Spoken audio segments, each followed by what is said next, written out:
Okay. We are now live. Okay,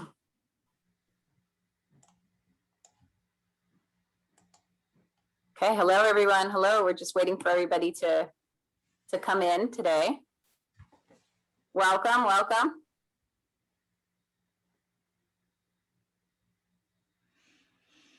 Welcome, I'll just give it a couple more moments and then we'll get started.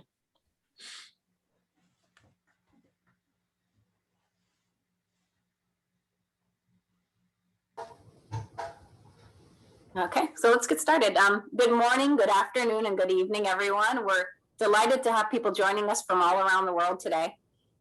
Welcome to Cyber's International Business Seminar Series. We have a wonderful topic, Sales in a Post-Pandemic World, a look at Latin America and the United States. And to start, I'll just give you a little bit of information about Cyber and who we are. So again, my name is Jillian Avendaño. I'm the program director at Cyber's Center for International, or FIU Center for International Business Education and Research.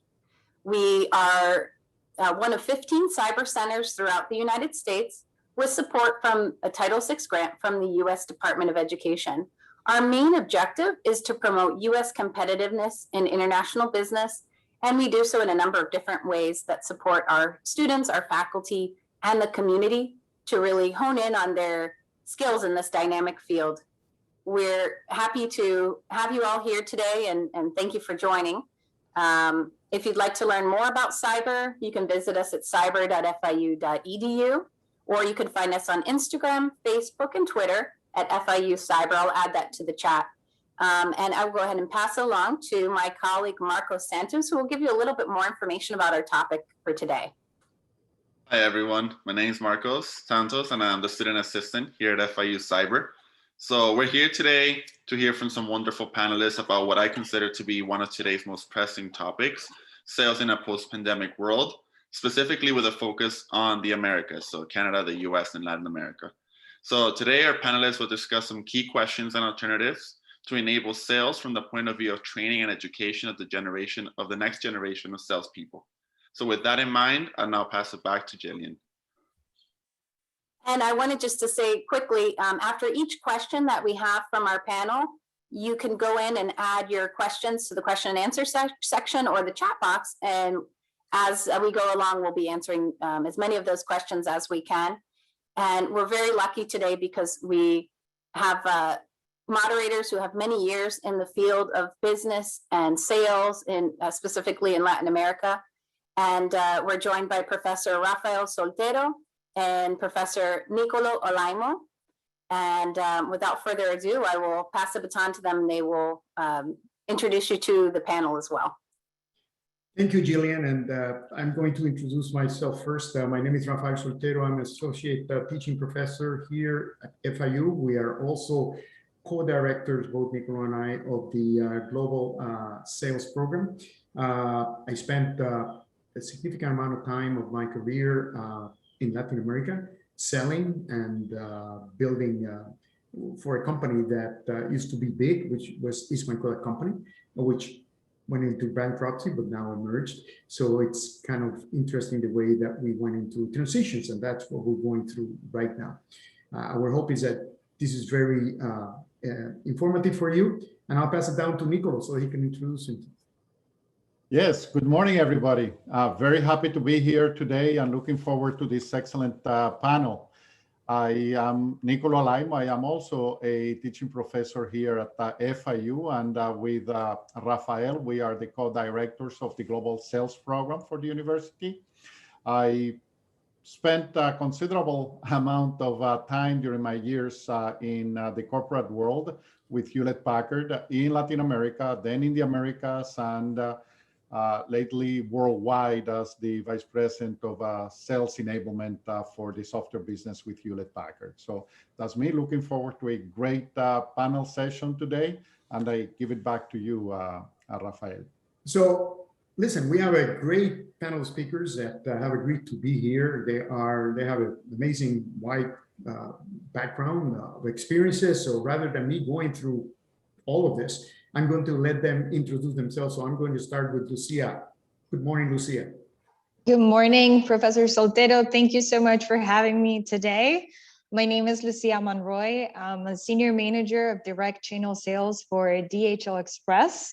I'm actually a very proud FIU alumna as well. So happy to be participating with all of you today.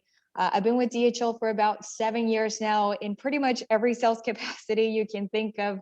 I've sold in all sorts of different markets in the Southeast US, and then also lived in Colombia, Italy, Argentina, and now here in the US, right? So very happy to share with you today any insights that I can. Thank you so much. I'll pass it over to our next panelist, Marcos. Hi, Lucia. Thanks, Rafael. Good morning, everybody. I'm, as Lucia was saying, very excited to be here. I am Brazilian. I'm an electrical engineer, and I've been here in Miami since 1991. I started my career on oil and gas industry, working for Halliburton for 7 years. And then I moved to HP Brazil, working on sales, test equipment. I was transferred to a special project for 18 months here in Miami, and I never returned to the regional organization. During my 25 years at HP, I worked in various sales roles at the local, national, regional, and global levels. My experience was serving large and global clients. After retiring, Ayrton, my next guest here, Herman and myself, we found Sales Outcomes, and we have been in the market for about 8 years now. We are a boutique consulting firm enabling breakthrough go-to-market execution and performance. Thank you, and I pass to Ayrton. Thank you, Marcos. Hello, everyone. As Marcos mentioned, he and I share the responsibility for our firm, Sales Outcome Partners. Before founding the firm, I spent 29 years also at HP, where I started through Latin America. I was able to have the experience of living in Brazil, Mexico, Venezuela, then in the US. I retired after 29 years as head of global sales for enterprise segment at HP. Then I moved at Ryder Logistics, Siva Logistics, Pitney Bowes before founding this company. So I would like to share my experiences based on the challenges that we are all facing, not only for Latin America, but also for the US, where we have very good experience. So thank you, everybody, for coming. Now let me transfer to Joseph. Morning, everyone. My name is Joseph Solis. I'm the Senior Account Manager Specialist for Gartner Latin America in the HR function. I graduated from FIU, so with a BA in economics and a minor in sales and CRM. So I was blessed enough to work and train directly with Professor Soltero and Professor Alaimo. And right now I work directly with C-level executives located in Mexico, Argentina, Peru, and Colombia, helping them solve their most critical priorities in HR, like talent retention, employee experience, and HR strategy. So I'll pass it on to moderators again. Thank you, Joseph. And I really appreciate you all being here, taking the time. And for all of you that are attending, thank you very much. So we are going to make this simple. What we have is that we selected 4 questions, and we're going to be asking these questions. We're going to be alternating through everybody just to make sure that we get enough information. But here's the first one. Thinking about the sales function in mid and small size organization, how was the sales function evolving before the pandemic? And then what is the effect on the pandemic, from the pandemic, on that sales function as we move forward? And I'm going to throw it first to Lucia to see what she can tell us about that. Thank you. Yes, great question. I think before the pandemic, we were already looking at the sales function because with everything that's going on in the world, the digitalization and the speed of the internet and how quickly you can purchase something with the click of a button, we didn't want the sales function to become irrelevant, right? There's a study that shows that 70% of millennials prefer not to engage with a salesperson when purchasing something. So that tells you something, right? So specifically at DHL, what we were thinking before the pandemic started is that we have to ensure that salespeople evolve with the times. And we do this by becoming trusted advisors rather than your typical salesperson that simply provides information about the product and meet it with a need that the customer has. What does this mean? That you're selling with the buyer's perspective, not the seller's perspective. So this means you're bringing tons of insights to the table about the customer's industry, and you're acting more, like I said, of an advisor rather than someone that's just trying to sell something. What's this going to create? A very solid relationship that can last a lifetime. So for the sales organization, this means customers that are loyal for life. How did the pandemic affect this? It only accelerated this even more, right? And showed that it's more relevant than ever to expedite that process from becoming your typical salesperson to, like I said, this trusted advisor that brings insights to the table every time you have a sales meeting. Marcos and Ayrton, you're both Yeah. trusted advisors and working on that. So tell us, how is that done? I agree with Lucia completely. I think the fundamental shift was related to the interaction, because before, most of the relationships were face-to-face, personal. Taking a coffee together, lunch together, meeting in a boardroom together. And the pandemic brought different ways of interaction, not only email that I've already used before, but SMS, WhatsApp, video conferencing, and salespeople really need to reinvent themselves and start learning how to use, Zoom, how to use WebEx, what kind of noise level you can have at home, what kind of a bandwidth you need to have at home, what kind of lightning, and go on and on and on. On top of that, because to reach customers was a little bit more difficult, they invest time in the social media, LinkedIn, CRM. So reading material, industry material. So I think this is a big shift. Customers, when they get together with a salesperson today, they are more informed. They already sent questions to be answered in the meeting. So they need to be prepared. And the last one is really, and in Latin America is very special. People are not punctual. You make a meeting for 9 o'clock, and at 9:15 you're kind of starting. So the whole notion of remote communication make a change, because not only you have a defined time slot, 9 to 11 to 12 in this case today, but you have an agenda. So people need to be prepared, and the sales rep is not improvisation. It needs to be ready to really deliver on the elements that we start covering. Ayrton, go ahead. I would like to add two things that I think it was happening before the pandemic, and it was just accelerated after that. Customers today, before calling you, invest a significant amount of time to go and understand your products. So sometimes they know as much as you do about your products and your company. So when our salespeople interact with a customer, it is less about telling, and it's much more about listening. And going to the early comment about being an advisor is, we have been teaching salespeople for many years what to tell. Right now, it's almost the opposite. It's about what to ask. So great salespeople today are those who have a great ability of making good questions, because the customer knows a lot. So it's not about telling, it's about making smart questions to really understand the needs, what you are trying to solve. This is a significant shift. The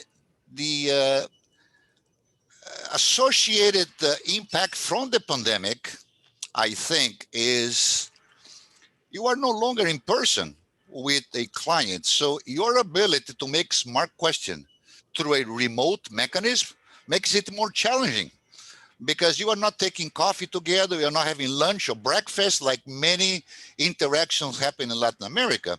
So if people are not smart during a video conference, for instance, you may be so boring that the client on the other side just disconnect and is no longer putting attention. So the ability to make interactions with the client becomes much more important than before. I believe the post-pandemic effect that I'm starting to see in some of our clients is our salespeople need to be much more specialized. The customer knows a lot about your product and yourself. So when the customer talks to you, he expects that you know a lot.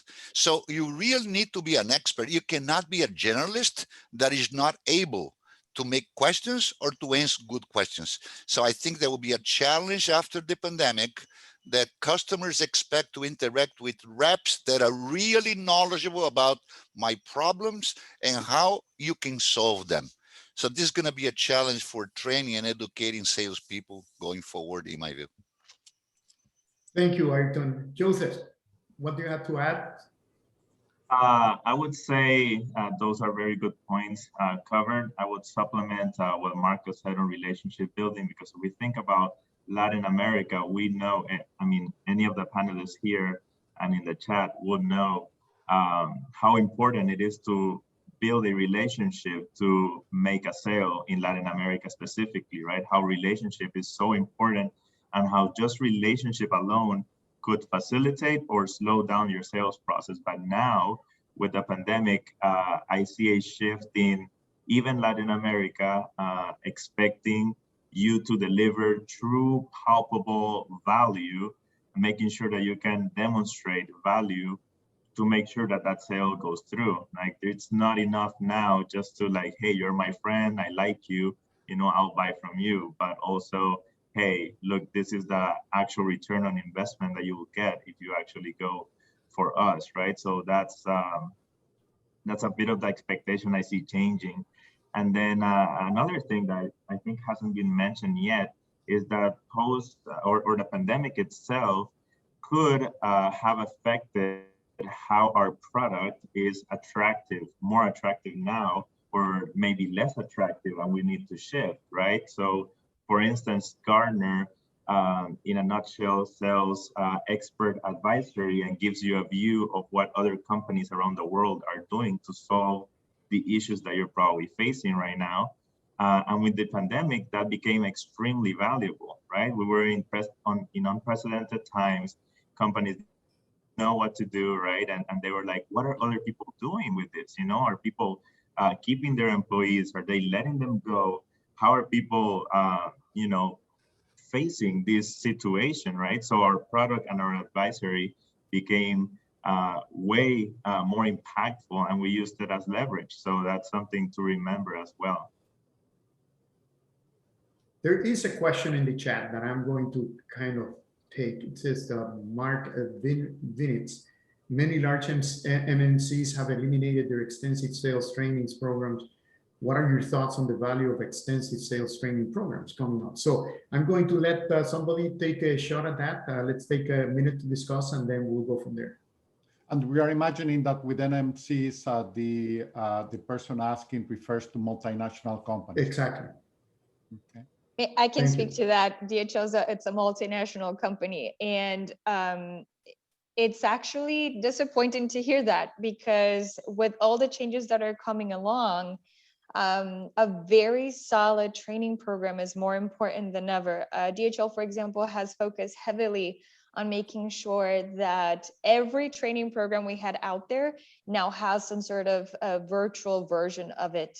And these trainings are actually, you know, more fun than ever, because virtually, like some of the panelists mentioned, the engagement has to be totally different. It's hard to stare at a screen for such a long period of time.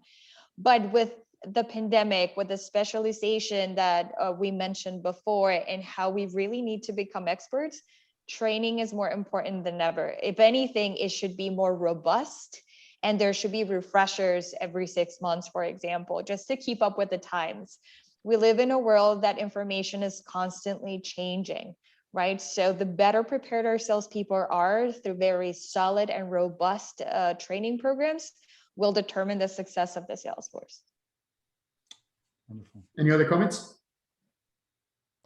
One addition, Rafael, completely agree with her comment on the DHL experience.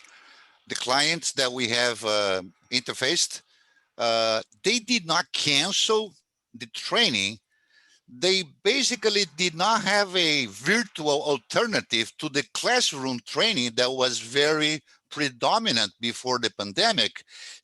However, we know that all of those clients are converting their training programs from classroom to virtual. So I think it's just a matter of time, and all of these investment in training will come back with a virtual methodology of delivering it. That's what is taking a little longer. Thank you. Okay, so anybody else? Okay, so Nicolo.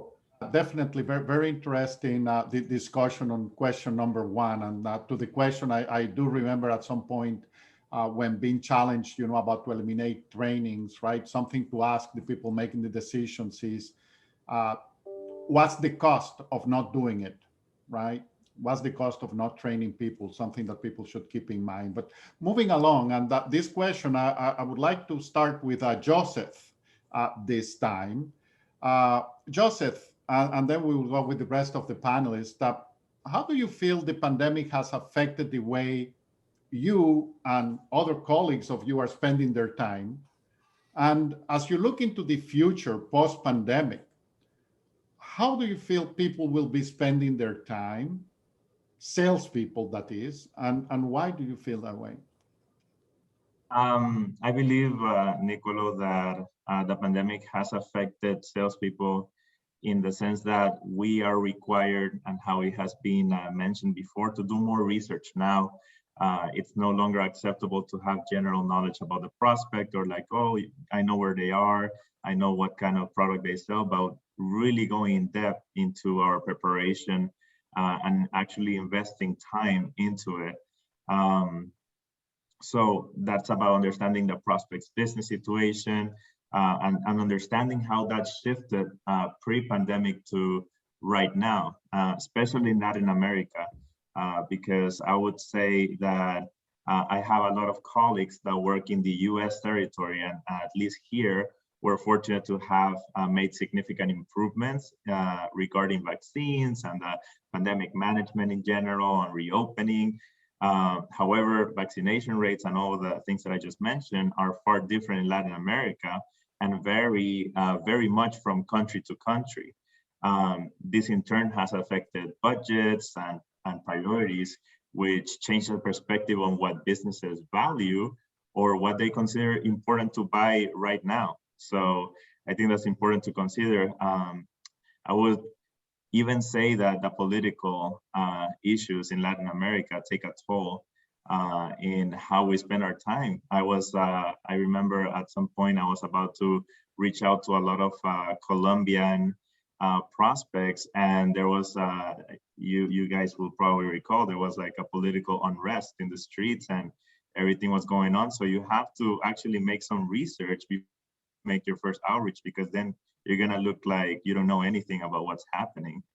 So that's very important. And then one of the aspects that I see changing will probably be, like we have mentioned before, not going to in-person meetings all the time.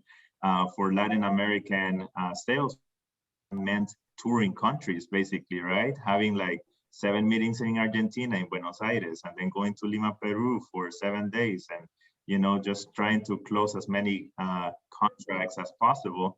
And now what I see the shift in Latin America is that executives and everybody that we're engaging are getting more comfortable with virtual tools, which in Latin America, that was unheard of, right? Like they will tell you, if we will sign when you come to my office, right? And that's no longer a thing, right? So they're becoming more comfortable with using virtual tools. That is the norm, and they can't escape it. So that's definitely, if we could look at the positive side, that's something good that we can see now. Thank you. That's very interesting. And Lucia, would you like to follow up as well? I know you get challenges from both, right? From Yes. how do you see this? Absolutely. For DHL specifically, this was very relevant because our entire sales force in the entire world switched to work from home. So, you know, we were used to being on the street, right, prospecting or visiting, but we were out in the road for a very long time. And now here we are finding ourselves with all this time in our hands, working from home, and it's like, what do I do now? But looking now at some of the learnings that we've observed from our sales force in this past year, the way that salespeople now should spend their time is, number one, finding insights, or like Joseph mentioned, like doing research. But more so than doing research is information that's going to be critical and will make a difference to your customer, right? Specialization here comes around the corner, like we mentioned before. It's really bringing those insights that will make a difference in the customer's business. That's one thing. Your scope is going to be much larger. Joseph mentioned this also, where you can meet with a lot more people. You're not bound to geography. So really your scope is a lot longer, right? So what does that mean? That you can meet with more decision makers across the region and maybe make even bigger sales because now you have contact with all these other people.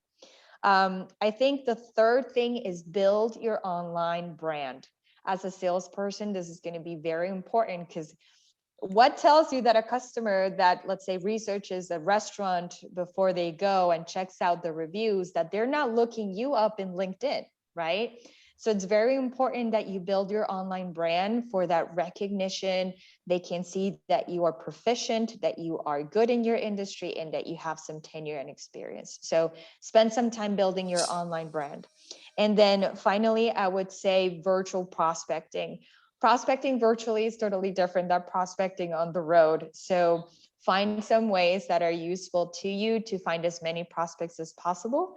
And going back to the scope element, your scope when prospecting virtually becomes a lot larger. So your pipeline can be fuller when you spend some time prospecting virtually. So wonderful. Thank you, Lucia. Ayrton, anything to add? Yes, Nicola, thank you.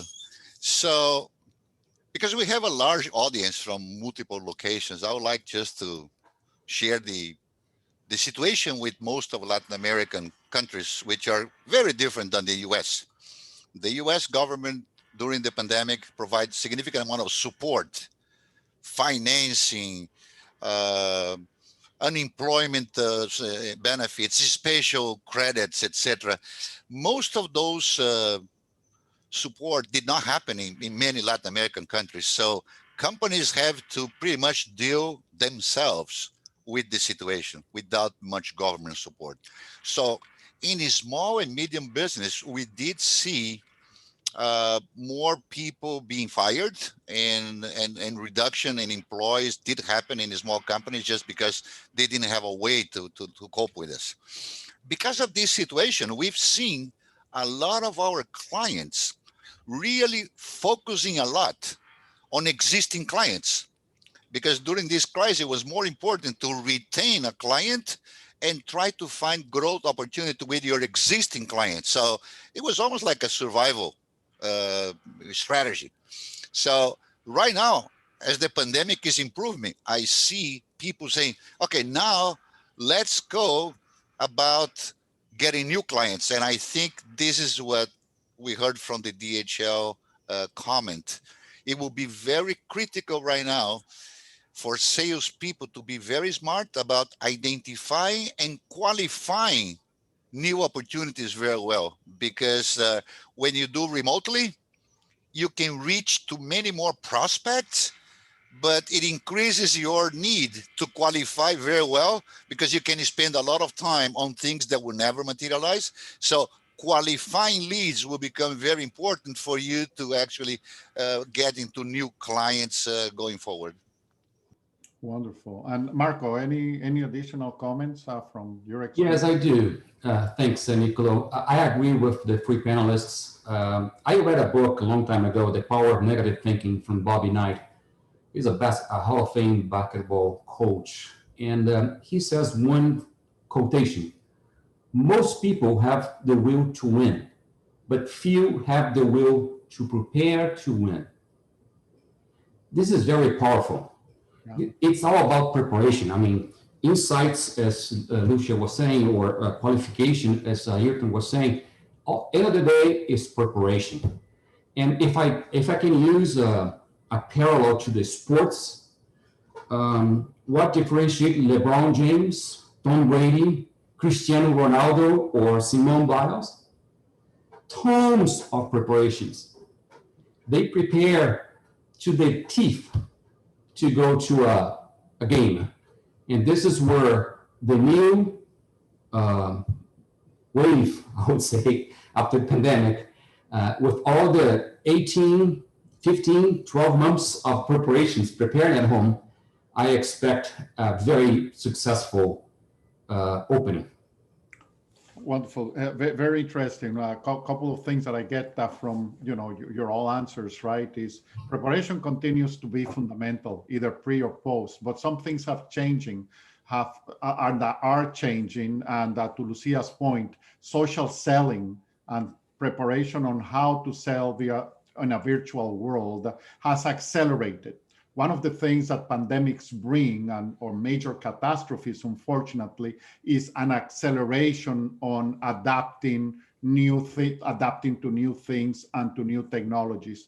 And as unfortunate as the pandemic has been, one of the things that we do see is an acceleration on the adaptation of sales people and of the companies to this new world, which brings, there is a question that I would address directly, and then I will ask Rafa as well to address, which is, given these answers, how can undergraduate students become better prepared for a career in sales?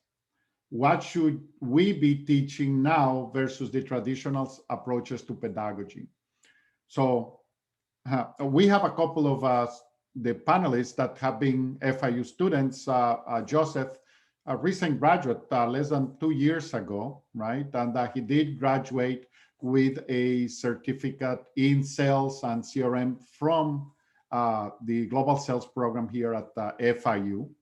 And some of the changes that we see that are happening, and we saw even before the pandemic, back to Lucia's point, the world is become digital. The pandemic has just accelerated the adoption of the digitalization of the world by many people, including sales reps.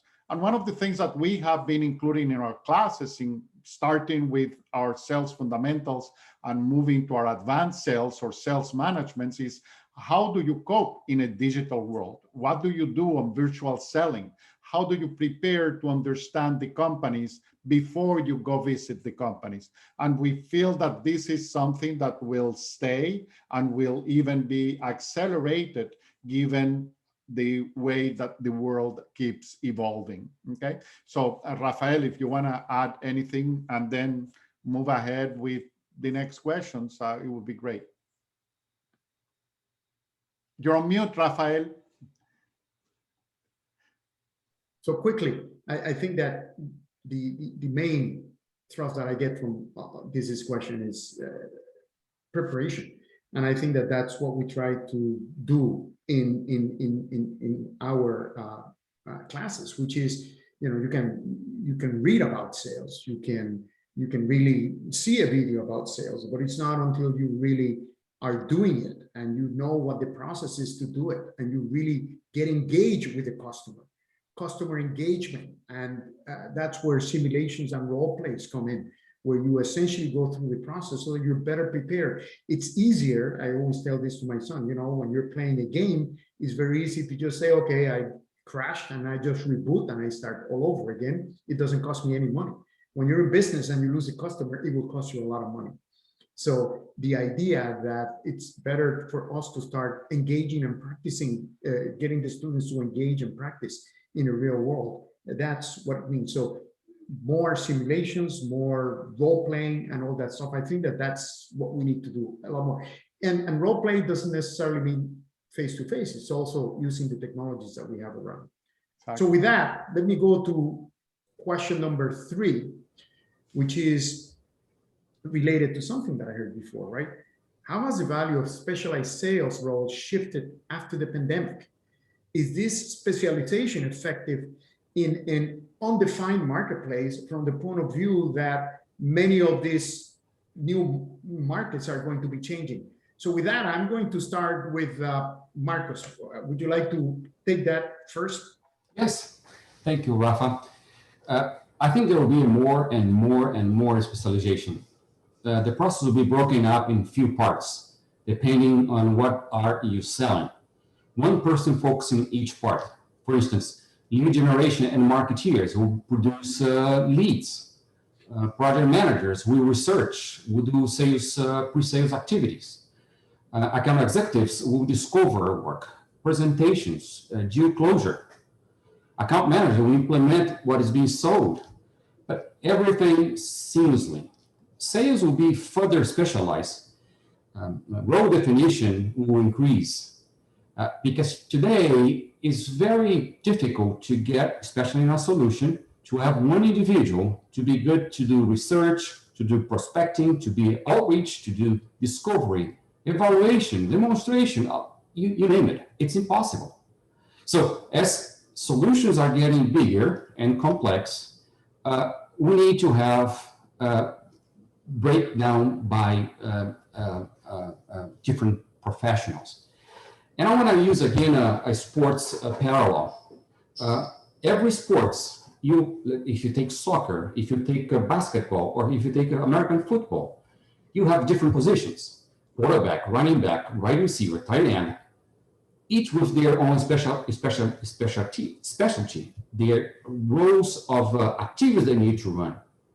And in the case of football specifically, they are so specific on their tasks, on their activities, that you have 2 players, one for kicking the ball on the floor, on the ground, and one kicking the ball with the ball in the hand. So this is where we are going. Another thing that I think will happen is we'll bring the talent towards the beginning of the process. In the past, it was very common to bring SMEs or management to close a deal. So what we see in the market is shifting, deploying resources at the beginning of the process, having playbooks that help the utilization, help how to walk, how to move, how to sail in this evolving, and this will bring additional success for the organization. So in my perspective, a specialization, of course, this is not one size fits all. There are areas where the generalist is still, it's important, especially on the retail side. But when we go to business, I think that the specialization is the way to go. Okay. Anybody else wants to take on? Ayrton, Lucia? Rafael, Ayrton.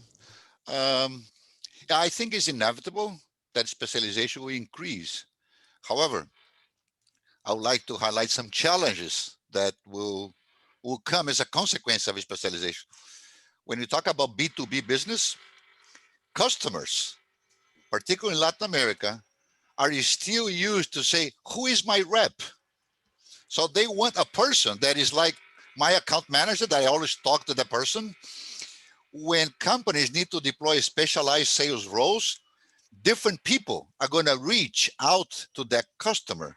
So there is a need to coordinate internally how 3 different reps are going to call the client, making sure that the client does not get confused about who is really my rep. So there will be a cultural adaptation from customers to understand that you are dealing with company A, but there are actually 3 people calling on you because they bring a specialization. So some customers may struggle with this and may require companies to spend time understanding how they do a coordinated approach to that client, even with specialized reps calling in. It's a challenge for management. Lucia? That's a very good point that Ayrton just brought up. And actually, we see it more than ever in our industry, right? Shipping and logistics. We had a massive boom, right, of the demand for our service. But I think as a salesperson at DHL, for example, where you're servicing so many customers across different industries, like Ayrton mentioned, it's almost impossible to be the expert in one thing. So my recommendation is, to my sales executives right now is analyze your market. What are your top 3 industries and focus on those? And a lot of the times what you learn from those 3 industries will trickle down. Here's another thing that the pandemic brought over that I don't think a lot of salespeople anticipated. And it's the fact that businesses, in order to survive, started shifting and selling whatever they could. And I'll give you a couple of examples. So we had an automobile, racing parts customer that found themselves completely stuck. And they said, you know what, there's a demand for PPE, right? Protective equipment, masks. And they started importing that and selling that instead. And we supported them through that process. Another really good example is a sound and light engineer that produced all these really massive light shows for concerts and EDM festivals. And so those were obviously not happening during the pandemic. And then he shifted towards creating the light, let's call it a light show that little car washes have, right? All the lights that go off as you put your car through a car wash. Businesses adapt. And it's incredible to see that. And, for DHL, supporting the logistics needs of those customers was truly remarkable, right? But to Ayrton's point, specializing is going to be important. So what an organization should do in order to tackle this challenge is sales enablement. We got to give the tools to salespeople in order to become as much as experts as they can. So for example, in DHL, they give us a whole software that will automatically do social media research, top contacts in LinkedIn, who are their top competitors global and regionally, and literally at the swipe of a finger, you have all those insights right on your mobile. So when you speak to someone at the company, you are ready to go. Now, you're not going to be the expert in every single industry, but this type of tools in sales enablement makes all the difference in the world to prepare our sales force. Joseph? Just to enclose pretty much everything that the panelists have shared, which is great insights. I would say that an easy way to put it is the longer and the more complicated your sales cycle is, the more critical it is for you to consider specialization, right? Because along the way, you will need the support from very different little parts from the company to make sure that sale actually comes through. So yeah, I would definitely say that specialization is changing. And also needless to mention that a lot of those outside sales roles that were happening before are probably and have been transitioning to inside sales. So the adaptation there actually goes without saying. Right. Good points. And, in all this, I think that specialization is important. What we cannot forget is that specialization doesn't mean that those people that are specialized are the only ones that are going to tackle, and then nobody does the work. And then all of a sudden these things are falling through the cracks. And I think that we need to make sure, and I think that, Lucia, you talked about sales enablement. Nicola and I have this saying that we always tell our students, which is there are 2 teams in any corporations, those that enable sales and those that prevent sales. And you don't want to be on the sales prevention team. So we need to make sure that everybody in the company is really aimed as helping those people, whether they're specialized or not, to make sure that sales happen in a very fluent way. I know that there are some questions coming up, but I know that we only have 15 minutes left. So I'm going to let Nicola tackle the next question right now. Well, okay, and if we do have time, we will address the questions in the panel. Hopefully we will. All right.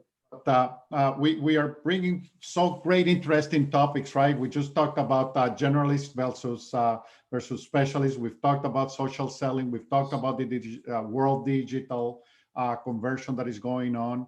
And in all of this, we've been speaking about the sales professionals per se, right? But we cannot forget that there is another element that it's a fundamental part of sales reps' success, which is management. Okay, so this question, and I would like to ask Ayrton to start on this one, right? What are the three most important factors that sales managers or company owners, if they are for smaller companies, have to consider as they develop their sales team in this post-pandemic era? And are those three top things the same in the US as they would be for Latin America? Ayrton, please. Thank you, Nicolo. Yeah, that's a tough question, but let me start from the end. I believe the factors are the same for US and Latin America. I don't believe the difference are big enough to split. So I think it applies to both. I would say the first one is planning, is the targeting piece. Managers need to be even more careful about planning for who are my targets, who are my territories, what is my best ideal customer, where do I find those customers, etc. So targeting as a function of a responsibility of sales manager, in my view, becomes more critical because things are going to heat up and you are going to feel that there are opportunities abounding everywhere, but we know that some opportunities are better than others. So managers with their team will have to spend more time planning ahead how they're going to go to market, right?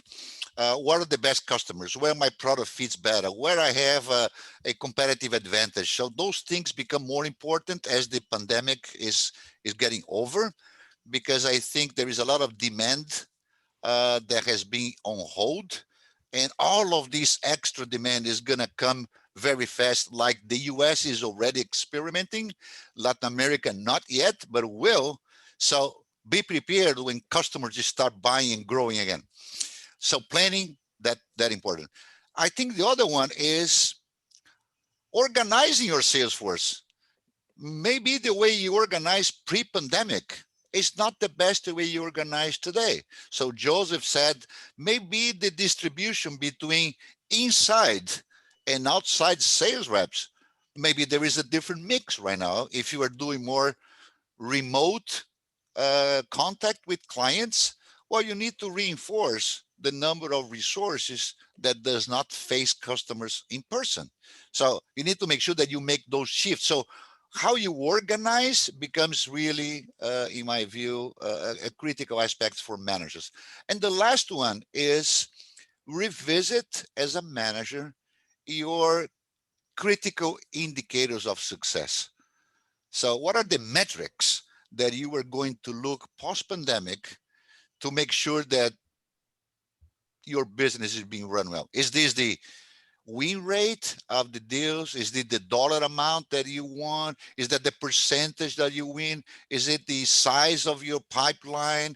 Is it the amount of the sales cycle? What are the new metrics that every manager believes is the best reflection of how effective they are? I think post-pandemic is a great opportunity to revisit those metrics. So the planning, the organization, and all the management control aspects of it, Nicolo. Thank you, thank you. How about you, Lucia? What do you think as the top three? And would they be the same in your opinion? They're actually very different, but I do agree with what Ayrton mentioned. I think the pandemic gave people an opportunity to really revisit their career choices. So I'm going to deviate a little bit from like sales metrics and things like that, and more towards the people aspect. Just because we're experiencing quite a challenge to hire top talent, especially for sales, right? So As a sales manager, for me and what we found through some research recently is that we have to offer salespeople and really all people in general in this post-pandemic world, it's a flex schedule. People really loved working from home, and specifically for our sales force, they were more productive than ever before, right? So we want to continue to keep our sales force happy and motivated to work for DHL by offering those types of flex schedule where you can work from home, but then also work from the office or be out in the road. That's one thing. Number two is sales development and enablement, right? Give the people the tools that they need to be successful, especially in this digitalized world. Do they have the right laptop, the mobile phone that allows them to connect with people across the world? That's going to be very, very helpful in this post-pandemic world. And number three is we got to get creative as sales managers with motivation and engagement, right? Working from home is great, but at one point you're just going to get tired of staring at a screen. So how can you get creative in creating campaigns that will motivate your salespeople, will keep them engaged in their work and with their customers? And as a sales manager, those are probably some of the top 3 priorities that you should keep in mind in this post-pandemic world. And I think they very much apply in Latin America as well. I appreciate that. Thank you, Lucia. And they definitely complement what Ayrton had mentioned. How about you, Joseph? Any views? You're dealing mainly with Latin America right now. So what do you feel the managers should be doing? Your manager, maybe there's a subliminal message here. I think that there's some core factors, and I have 4 here that I want to share with you. But I would say they're both for Latin America and the US, but 2 of them are with a big emphasis on Latin America, right? And I will say those 2 first. Number 1 will be empathy, right? So making sure that your salespeople have empathy for your prospects, especially with Latin so much going on. That is very important, making sure that you're able to put yourself in the prospect's shoes, right? And understanding their situation. And number 2 goes a little bit along the lines, but being authentically invested, right?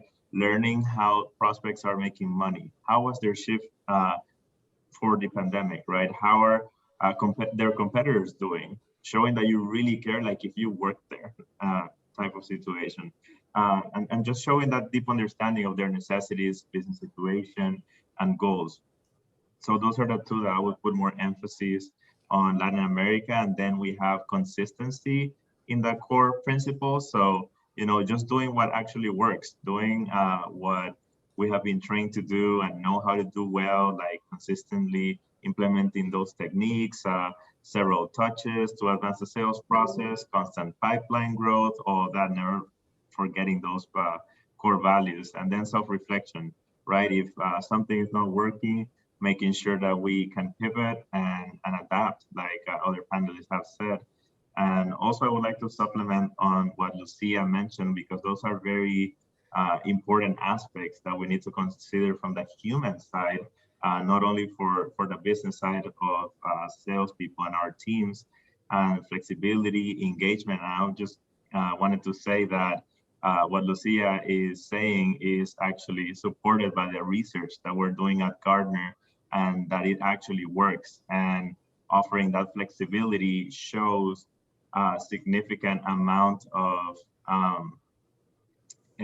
productivity in our sales team. So that is research supported, and it is the way to go. And it's unfortunate that in Latin America, a lot of companies are resisting. There's still old school managers and CEOs and CHROs are resisting to a change, but the research and the numbers don't lie, and it is inevitable. Thank you, Joseph. And Marcos, any final thoughts on this question? Yeah, I did a little bit of a spin on the message, on the question. I took as if I was hiring somebody. Of course, the process that Ayrton described is critical: planning, organization, and execution metrics. What Lucia said about the career choices, the hybrid model, the creative engagement, the empathy that Joseph the authentic, the funnel, the pipeline. I was looking, if I want to hire a new sales rep, what kind of three things I would like to have. Of course, I would like to have somebody with experience and with success in their, their back. So they have done this. This is not a once in a lifetime. The guy has been doing this for a while. So I was looking more to the intangible because what I notice now with sales outcomes, when we go to a client and we ask the top performers if they're perfect, they are not. They are not. They have several issues. So I selected three intangibles. Of course, there are several: hardworking, resilient, collaborative, enthusiastic.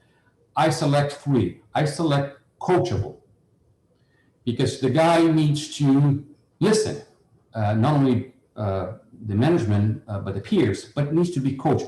And again, going to the sports, every successful player has a coach associated, number one. Number two, be adaptable. I think the industry and the pandemic is a proof point, has evolved a lot of things, and the sales rep really needs, he or she needs to adapt the new reality. So coaching, being adaptable, and the last but not least, to be passionate. To be passionate what she or he does. Because to wake up, I remember one of my directors in HP 30 years ago would say, when you work in sales, if you want to invest 8 hours, you have worked for 8 hours. If you want to invest 12 hours, you have worked for 12 hours. If you want to invest 16 hours, you have worked for 6. So you need to put your limit. Thank you, Marcos. That's definitely a three very important elements to consider: coachability, adaptability, and to carry a passion, right? So with this, we're almost on top of the hour. I would like to thank everybody for staying with us during this panel. I hope that it's been very, very good for everybody, and that you've taken some good outcomes out of it. So just final 3 words from each one of the panelists for people to think about. So let's start with you, Lucia. 3 final words. Absolutely. 3 final words. Okay. Be adaptable, open to learn, and get ready to make some money in this post-pandemic world. Joseph? Change is inevitable. Perfect. Ayrton? Sales role is the best one in any business. So enjoy it, because there is nothing better than this. Wonderful. Marcos? I would say preparation, and preparation. Perfect. All right. So with this, I pass it back to Jillian and Rafael to close this session. Thank you very much for attending, to everyone. Thank you very much. We will take all the questions and we will be back. I'm going to share them with the panelists so that we can put our own thoughts, and then we will share all that with everybody that attended. I thank you very much. Jillian, take it over. Yeah, I just wanted to say thank you. This was an amazing discussion, and we really appreciate everyone's insight and experience in doing business in Latin America, and really how sales has changed over time. So definitely we invite everyone to attend future webinars from Cyber, and we'll be keeping you all posted on that. And be sure to follow us on social media, where we'll post all the details of upcoming webinars. We hope that you learned a lot, and thank you once again to our moderators and our panelists. We appreciate you. Thank you. Thank you. Thank you.